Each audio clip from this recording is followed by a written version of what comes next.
नमस्कार, राम राम। और आज हम चर्चा करेंगे गेहूं की फसल के बारे में। और इस खेत गेहूं की 322 जो वैरायटी होती है वो वैरायटी इस खेत में लगाई हुई है।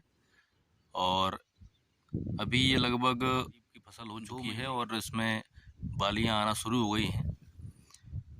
और वैरायटी बहुत बढ़िया है और पिछले 4-5 साल से हम इस वैरायटी की बोनी करते हैं और फसल लेते हैं। लगभग 1 बीघा में ये कम से कम 11 कुंटल से 14 कुंटल तक इसका उत्पादन आता है। और इस बार हमने ये करीब 15 बीघा के इस खेत में इस वैरायटी को लगाया है और वैरायटी बहुत ही अच्छी है।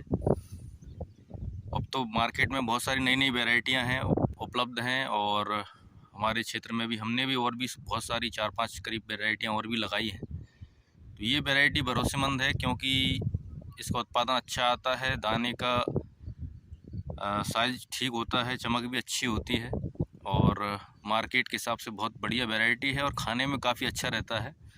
इसकी रोटी नरम बनती है और सफ़ेद रोटी होती है। तो ये करीब आज 2 महीने की फसल होने के बाद ये आज मैं वीडियो इसका शूट कर रहा हूँ और करीब करीब घुटनों तक ये फसल हाइट इसकी आ गई है और बालियाँ इसमें निकल आई हैं। और अगले 15 से 20 दिन में पूरे खेत में एक समान बालियां इसमें निकल आएंगी, ऐसी उम्मीद है। तो ये गेहूं की फसल में सबसे महत्वपूर्ण बातें ये हैं कि खेत तैयार करने के बाद और पलेवा करने के बाद आप बोनी करते हैं और बोनी करने में आपको उचित मात्रा में डीएपी या जो भी खाद आप गोबर खाद डालते हैं, कोई सा भी किसी भी प्रकार का अगर खाद डालते हैं तो इसमें पर्याप्त मात्रा में फर्टिलाइज़र हो, चाहे वो गोबर खाद हो और या डीएपी हो। जब हम गेहूं की बोनी करते हैं सीड ड्रिल में डीएपी मिलाकर या वर्मी कंपोस्ट मिलाकर इसकी बोनी करते हैं। और बोनी करने के बाद जब खेत में गेहूं उगाता है तो उगने के करीब 15 से 20 दिन बाद या लगभग 25 दिन के बाद इसमें पहला पानी लगाया जाता है। तो पहला पानी सही समय पर लगाएं, वो ना ही बहुत जल्दी लगाना चाहिए ना ही बहुत ज़्यादा लेट। लगभग 20 से 25 दिनों का जब हमारा गेहूं उगने के बाद निकल आए ज़मीन में से, 15 से 20 दिन निकले हुए उसको हो जाएं, उसके बाद इसमें पहला पानी लगाना चाहिए क्योंकि ज़मीन में उस समय पानी की आवश्यकता रहती है। तो जब आपका पौधा बिल्कुल पानी मांगने लगे तभी पानी दें, क्योंकि बहुत जल्दी पानी देने से होता ये है कि हमारी ज़मीन में जो बारीक बारीक छिद्र होते हैं जिससे हवा का आना जाना होता है, पौधों की जड़ों को हवा मिलती है, तो बहुत जल्दी पानी देने से खेत बिल्कुल गीला हो जाता है और हवा का आवन जावन बहुत कम हो जाता है, जिससे पौधा सही से ग्रोथ नहीं कर पाता है। तो इसलिए 15 से 20 दिन के बाद आप पहला पानी किसी भी गेहूं के खेत में लगाएं और 20 से 25 दिन का आदर्श समय होता है, तो उस समय हमें पहला पानी इसमें लगाना चाहिए। और अगर आपके खेत में खरपतवार है तो खरपतवार के लिए वर्तमान में आप सभी को मालूम ही है कि हम खरपतवार नाशकों का इस्तेमाल करते हैं, जैसे कि 2,4-D और भी बहुत सारे केमिकल मार्केट में आ चुके हैं।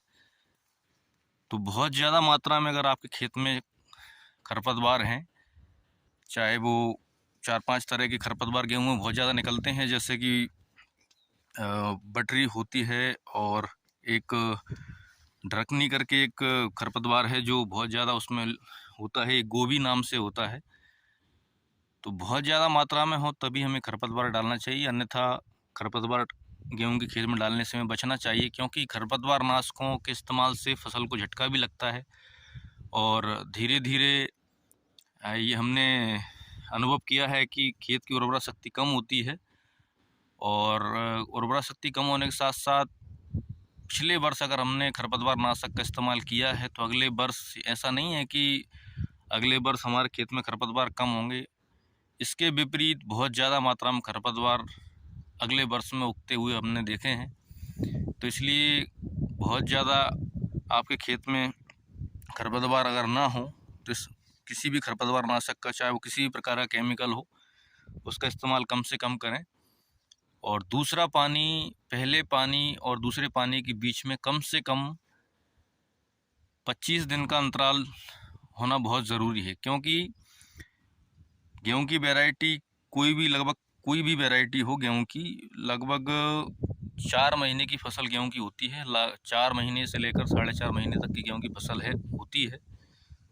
तो इसलिए प्रयास ये करें कि हम सही समय पर और खेत में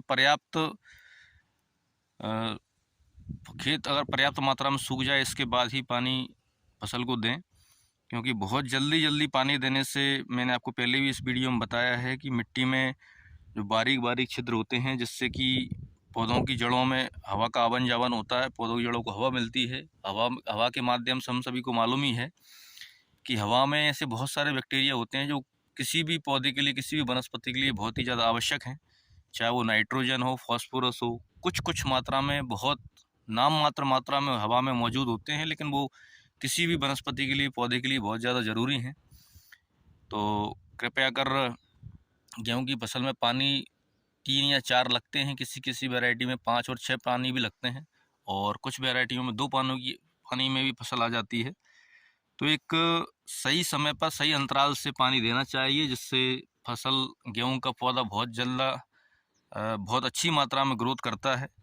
और बहुत ज़्यादा पानी देने से, जल्दी पानी देने से पौधा ग्रोथ नहीं कर पाता और फसल हमारी कमज़ोर रह जाती है। गेहूं का सबसे अच्छा उत्पादन लेने का तरीका ये है कि आपकी वैरायटी कौन सी है, और उस वैरायटी में एक पौधे से कितने आपके कंसे निकलते हैं, क्योंकि जितने ज़्यादा कंसे गेहूं में होंगे, उतनी ज़्यादा आपके पास बालियां आएंगी, और जितनी ज़्यादा बालियां आएंगी तो आपका गेहूं का उत्पादन सर्वश्रेष्ठ होगा। जैसे कि वर्तमान में पूसा तेजस करके जो वैरायटी मार्केट में है, और पिछले 3-4 साल से किसान उसकी बोनी कर रहे हैं, तो पूसा तेजस बहुत ज़्यादा उत्पादन देती है। करीब एकड़ में 30 कुंटल एकड़ और 35 कुंटल एकड़ तक भी गई है किन्हीं किसानों के यहाँ। जो बहुत ही अच्छी अगर फसल बनी है तो 40 कुंटल प्रति एकड़ का भी उत्पादन उस वैरायटी का आया है। तो इतना ज़्यादा उत्पादन देने का पूसा तेजस का एक ही कारण है, क्योंकि पूसा तेजस वैरायटी एक दाने से, एक पौधे से बहुत ज़्यादा उसमें कंसे निकलते हैं, और ज़्यादा कंसे निकलेंगे तो सामान्य बात है कि उतनी ही ज़्यादा बालियाँ आएंगी। तो इसलिए कोई भी वैरायटी जिसमें एक पौधे से बहुत ज़्यादा कंसे निकलते हैं, तो वो वैरायटी सामान्य रूप से बहुत ज़्यादा उत्पादन देती है। तो इसलिए ऐसी किसी भी वैरायटी का चुनाव करें जिसमें बहुत सारे कंसे निकलते हों, वो वैरायटियाँ बहुत ज़्यादा उत्पादन देती हैं। तो ये गेहूं की वैरायटी 322 जो वैरायटी होती है, उस खेत का ये वीडियो है। और आगे आपको गेहूं की और भी नई वैरायटियों के बारे में मैं जानकारी उपलब्ध कराता रहूँगा, वीडियो शूट करूँगा।